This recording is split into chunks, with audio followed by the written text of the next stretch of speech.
KK Coimbatore கிச்சன்ல இருந்து மதியானம் விளாக் தான் பார்க்க போறேங்க. தலைக்கறி, அப்புறம் பார்த்தீங்கன்னா காடை கிரேவி. சரிங்களா? காடை கிரேவி எப்படி செய்யறதுன்னு பார்ப்போம் ஃப்ரெண்ட்ஸ். வாங்க. எண்ணெய் ஊற்றிக்கோங்க. எண்ணெய் காஞ்சோடனே சோம்பு கொஞ்சம் போட்டுக்கோங்க. அதுக்கப்புறம் சீரகம் கொஞ்சம் போட்டுக்கோங்க.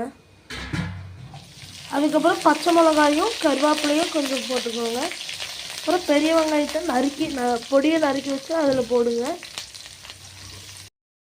அதுக்கப்புறம் தக்காளி எல்லாம் போடணும் ஃப்ரெண்ட்ஸ். ஓகேவா? இது காடைக்கு தான் ரெடி ஆகிட்டு இருக்குங்க.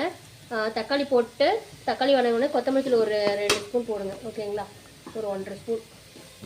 அப்புறம் கொஞ்சோண்டு மிளகாத்தூள் போட்டுக்கோங்க. ஆல்ரெடி காடையில் பார்த்தீங்கன்னா உப்பு, மஞ்சத்தூள், மிளகாத்தூள் போட்டு கொஞ்சம் பரட்டி வச்சுருக்கேன். கொஞ்சம் உப்பு காரம் பிடிக்கணும் அப்படின்ட்டு சாப்பிட்றதுக்கு கொஞ்சம் நல்லா இருக்கும் ஃப்ரெண்ட்ஸ். ஸோ இதையும் போட்டு நல்லா வதக்கணும். ஓகேங்களா?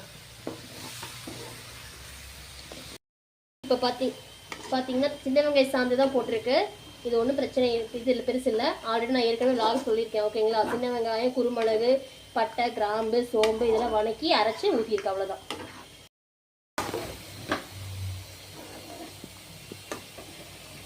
ஃப்ரெண்ட்ஸ், போதுமான அளவு தண்ணி ஊற்றி தொலாவுணுங்க. வேகட்டும். ஓகேங்களா? மூடி வச்சிடலாம். காடையிலிருந்து அந்த குழம்பு நம்ம வந்து வடிச்சிட்டோம். இப்படி வடிச்சு இங்கே இதில் எடுத்துட்டோம். அதுக்கப்புறம் இதை வந்து கிரேவி மாதிரி நம்ம பரட்டி எடுத்துகிறோம். அவ்வளோதான், ஃபினிஷ்டு. காடை ரெடி ஆகிடுச்சு